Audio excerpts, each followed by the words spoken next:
ধন্যবাদ আপনাকে, আপনার দর্শক শ্রোতা অপর দুই বিজ্ঞ আলোচক। নাসিরুদ্দিন পাটোয়ার যদি জানা থাকে যে নিরাপত্তা যে ঘাটতির কারণগুলি উনি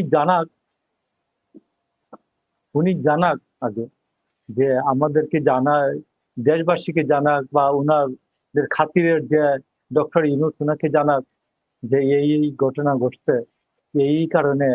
তো আমি তো জানি যে গভর্নমেন্টের দায়িত্ব হচ্ছে যে 3 দিন আর 30 দিন এক কথা নয়, 30 দিন আর 3 মাস এক কথা নয়, 3 মাস আর 1 বছর এক কথা নয়। ডক্টর মোহাম্মদ ইউনূস সারা পৃথিবী ভাইজা খাইতে পারেন, আর উনি এনএসআই ডিজি সিলেক্ট করতে পারে না, কি গভর্নমেন্টের বয়স 3 মাস হওয়ার পরে পারে না, এখন তো 1 বছর 3 মাস হইতে চলছে। এটা তো আমি যে ক্ষুদ্র মানুষ, আমাকে ওইখানে বসান, আমি 5 জন মানুষ এক্সপার্ট দেখবো, যে এই 5 জন আমার ডিজি এনএসআই ঠিক করে দিবে। আমার 5 জন ওয়েল উইশার থাকবে এমন, যে আমাকে ডিজিএফআই এর চিফ ঠিক করে দিবে, ও জীবন দিয়ে দিবে আমার জন্য।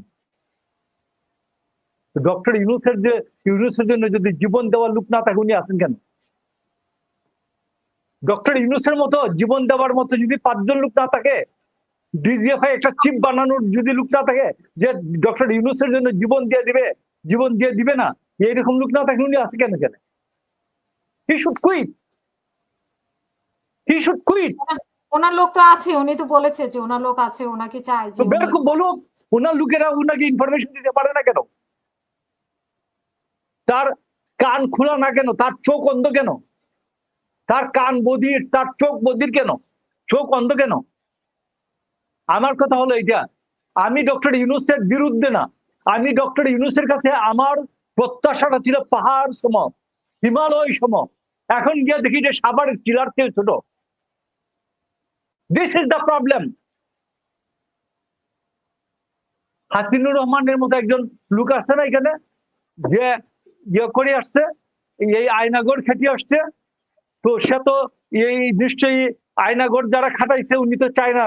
উনাকে জিজ্ঞেস করছে কিনা, জিজ্ঞেস করেন, গভর্নমেন্ট জিজ্ঞেস করছে কিনা যে হাসিনুর, যে আপনি ওইখানে তো খাটছেন, জীবন মৃত্যু সন্ধিক্ষণ থেকে ফিরে আসছেন হাসিনার এই আয়নাগর থেকে, আপনি আমাকে সাজেস্ট করেন, ইমানধারী মতো সাজেস্ট করেন, কে ডিজিএফআই কি বলতে পারে? জিজ্ঞেস করেন নাকি? জিজ্ঞেস করছে কিনা? করে নাই। তো এখন আপনি এসে বলবেন আপনার বাচ্চা ফুলাফান এর আগে তো কতগুলো ব্লান্ডার করছে, এখন বলতে চাইছে যে এই একটার পর একটা ঘটনা। এবং আমি আপনাকে বলি যে এটা তো আমাদের দেশে নতুন না, স্বাধীনোত্তর বাংলাদেশে সবগুলি পাটের কল, এক এক করে পাটের জুট মিল এবং পাটের যে গুদামগুলিতে আগুন লাগতে শুরু করলো। আমাদের এখানে পাটকল বন্ধ হয়ে গেল, আর পশ্চিম বাংলায় এক এক করে নতুন করে পাটের কারখানা, জুট মিল স্টার্ট হলো। আমি আপনাকে বলি, আমার পাশে এই যে হবিগঞ্জে এখনো সাইহাম জুট মিল আছে, প্রফিটে আছে সাইহাম জুট মিল।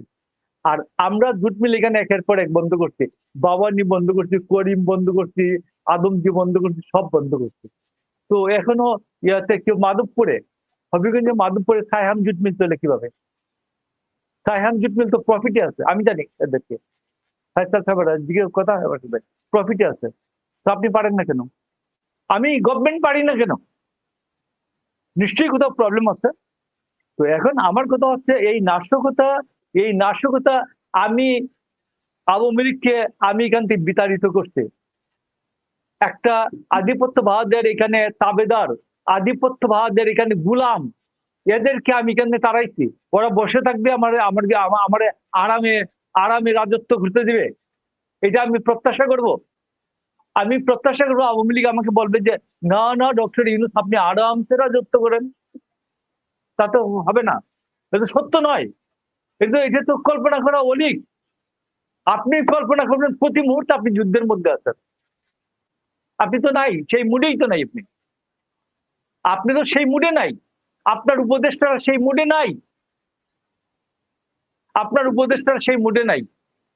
ওনারা তো বলছেন যে ওনারা সাকসেসফুল হয়ে গেছেন, ঐক্যমত্য কমিশনের রেজাল্ট হয়ে গেছে, ওনারা সাকসেসফুল, এখন নির্বাচনের দিকে ওনারা নির্বাচনে ট্রেনে চড়ে বসেছেন। তো ওনাদের তো বলছে না কোনো সংকটে আছেন। আমি তারপর আপনাকে বলি, নির্বাচনে বলছিলেন ঐক্যমত কমিশন নিয়ে যেটুকুন ঝামেলা আছে, এইটা তো খুব ঠুনকো একটা ঝামেলা। এটা তো খুব ইজি সমাধান করা যেত।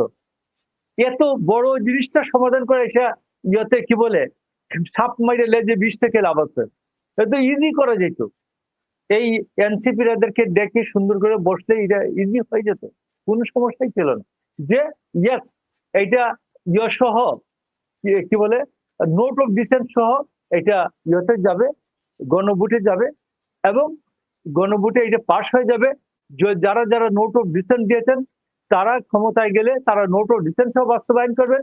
যাদের নোট অফ ডিসেন্ট নাই, পুরাটা বলছেন যে এই পুরাটাই সঠিক, তারা পুরাটা বাস্তবায়ন করবেন। ফাইন, এটা তো কোনো সমস্যা না, কোন সমস্যার কারণ তো না এটা। এটা প্রতিনিয়ত যুদ্ধের মাঠেও জিজ্ঞেস করেন, প্রতিনিয়ত যুদ্ধের মাঠেও বহু কিছু সমাধান করা হয়। যারা কমান্ডার, এই যে উনি তো লেফটেন্যান্ট কর্নেল বা কর্নেল ছিলেন হাসিন ভাই, তারা যুদ্ধের মাঠেও সমাধান করেন বহু ঝামেলা। তো এই জন্য আমি আপনাকে বলছি যে এইগুলো বুকিশ পিপলকে উনি আইনের সাথে বসাইছে। এইগুলোর মাঠে কাজ করার যোগ্যতা নাই, অভ্যাস নাই, হাইকোর্টে কাজ করার অভ্যস্ত না, পার্লামেন্টে তো কাজ করার ইয়েই নাই, অভিজ্ঞতা নাই। তো এই কারণে এইগুলো থাকছে, এবং এইগুলো পলিটিক্যাল ডিসিশন, পলিটিক্যালি রিজলভ করার কতগুলো কৌশল আছে। যারা পলিটিক্যালি রিজলভ করে অভ্যস্ত, এদের উপর এগুলো ছাড়তে হয়, যেটা রিজলভ করে আনবে।